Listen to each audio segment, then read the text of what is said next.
ഉളവി ക്ഷേത്രത്തിൻ്റെ മുന്നിൽ നിന്നും ജീപ്പിൽ ഞങ്ങൾ ശിവപുര ഹാങ്ങിങ് ബ്രിഡ്ജിലേക്ക് പോവുകയാണ്. നല്ല കൊടുങ്കാടിനുള്ളിലൂടെയാണ് യാത്ര. ജീപ്പിൽ മാത്രമേ ഇവിടെ പോകാനായിട്ട് കഴിയൂ, അല്ലെങ്കിൽ ബൈക്കിൽ പോകാം. നമ്മളെ സ്വന്തം കാറിൽ പോകുന്ന റിസ്ക്കാണ്. ഇതാണ് ഞങ്ങൾ വന്ന ജീപ്പ്. ഈ ജീപ്പിലാണ് ഞങ്ങൾ ഇവിടെ എത്തിയത്. ഇതിനകത്ത് 8 പേർക്ക് സഞ്ചരിക്കാൻ പറ്റുന്ന ഒരു ജീപ്പാണ്. ഒരു ജീപ്പിൽ 2500 രൂപയാണ് അവർ പറഞ്ഞിരിക്കുന്നത് റേറ്റായിട്ട്. ഇവിടെ ഒരു ജീപ്പിന് കയറുന്നതിന് ഫോറസ്റ്റുകാർക്ക് പൈസ കൊടുത്തിട്ടാണ് ഇവിടെ നമുക്ക് കയറേണ്ടത്. അതിന് ഫീസുണ്ട്. 250 രൂപയാണ് ഒരു ജീപ്പിൻ്റെ റേറ്റ് ഫോറസ്റ്റിന് കൊടുക്കേണ്ടത്. ഇത് ശിവപുര എന്ന സ്ഥലത്താണ് ഈ ഹാങ്ങിങ് ബ്രിഡ്ജ്. ഇവിടെ ബോർഡ് എഴുതി വച്ചിരിക്കുന്നത് ഈ ഹാങ്ങിങ് ബ്രിഡ്ജ് പൂർത്തിയാക്കാനായിട്ട് വെറും 6 മാസം മാത്രമേ എടുത്തിട്ടുള്ളൂ.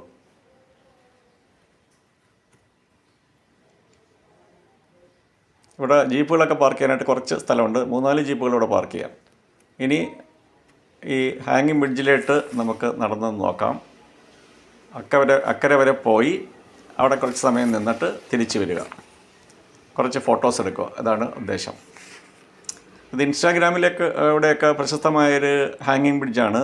ഈ ഡെൻഡേലി എന്ന് പറഞ്ഞാൽ ഡെൻഡേലി ടോപ്പ് ടൂറിസ്റ്റ് പ്ലേസ് എന്ന് കൊടുക്കുമ്പോൾ, അല്ലെങ്കിൽ എല്ലാപ്പോൾ ടോപ്പ് 10 ടൂറിസ്റ്റ് പ്ലേസ് എന്ന് കൊടുക്കുമ്പോൾ അതിൽ വരുന്ന ഒരു സ്ഥലമാണ് ഈ ഹാങ്ങിങ് ബ്രിഡ്ജ്. ഫോട്ടോ എടുക്കാനും ഇതിൽ കൂടെ നടക്കാനും ഒക്കെ ആയിട്ട് ധാരാളം ആൾക്കാർ ഇവിടെ വരാറുണ്ട്.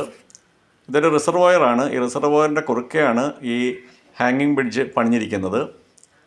ഇത് യെല്ലാപ്പൂരിനെയും ഉലവിയെയും തമ്മിൽ ബന്ധിപ്പിക്കുന്ന ഒരു ഹാങ്ങിങ് ബ്രിഡ്ജാണ്. ഈ ഹാങ്ങിങ് ബ്രിഡ്ജിൽ നടക്കുമ്പോൾ വലിയ കുലുക്കമൊന്നുമില്ല. സാധാരണ ഹാങ്ങിങ് ബ്രിഡ്ജിൽ നടക്കുമ്പോൾ നമുക്ക് പേടിയാവും, നല്ല കുലുക്കം അനുഭവപ്പെടും. ഇതിനകത്ത് അങ്ങനെ കുലുക്കമൊന്നും അനുഭവപ്പെടുന്നില്ല. അതുകൊണ്ട് പേടിയില്ലാതെ നമുക്കിതിലെ കൂടെ നടക്കാനായിട്ട് കഴിയും. പശ്ചിമഘട്ട മലനിരകളാണ് ഇതിൻ്റെ ചുറ്റും ഉള്ളത്. അതുകൊണ്ട് നല്ല പച്ചപ്പാണ്.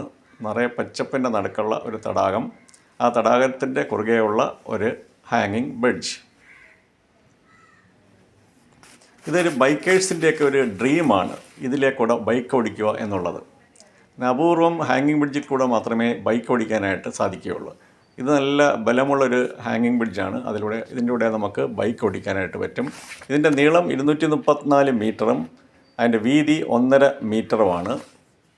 അപ്പം ധാരാളം ബൈക്കേഴ്സൊക്കെ ഇവിടെ വരും ഇതിൻ്റെ മുകളിലൂടെ ബൈക്ക് ഓടിക്കാനായിട്ട്.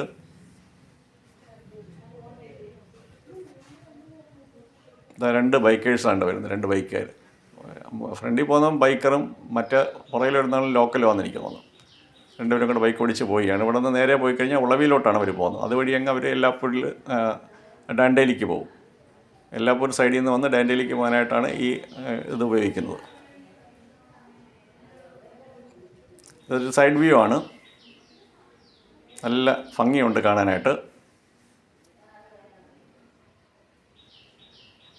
ഇവിടെ കുറച്ച് കടകളൊക്കെ ഉണ്ട്, ചായ കുടിക്കാനും സ്നാക്സൊക്കെ ഉള്ള കടകളുണ്ട്. ഈ സൈഡിലും ആൾക്കാർ വരും. ഈ സൈഡിൽ കൂടെ ആൾക്കാർ വരും. അതിൻ്റെ വണ്ടിയൊക്കെ അവിടെ കിടപ്പുണ്ട്. അപ്പം ധാരാളം ടൂറിസ്റ്റുകൾ വരുന്ന സ്ഥലമാണ്. ഇത് മഴയായിട്ട് പോലും ഇപ്പം ടൂറിസ്റ്റുകളുണ്ട് ഇവിടെ. അപ്പം മഴയില്ലാത്ത സമയത്തൊക്കെയാണ് നല്ല ടൂറിസ്റ്റുകളുള്ള സ്ഥലമായിരിക്കും ഇത്. ഇനി നമുക്ക് റിസർവോയറിൻ്റെ അടുത്തോട്ട് നമുക്ക് നടന്ന് വെള്ളത്തിൻ്റെ അടുത്തോട്ട് നമുക്ക് പോകാൻ കഴിയും. അതിനുള്ള വഴിയുണ്ട്, അതിന് പെർമിഷനും ഉണ്ട്. ക്ലോസ് ചെയ്തിട്ടില്ല. അതാണ് തടാകങ്ങളൊക്കെ കിടക്കുന്ന റിസർവോയറാണ്. അപ്പോൾ ഇവിടെ നിന്ന് കഴിഞ്ഞാൽ നല്ലൊരു വ്യൂ, നമുക്ക് താഴെ നിന്നുള്ള വ്യൂ കിട്ടും ഹാങ്ങിങ് ബ്രിഡ്ജിൻ്റെ. അതെടുക്കുന്നതിന് വേണ്ടിയിട്ടാണ് താഴോട്ട് ഇറങ്ങിയത്.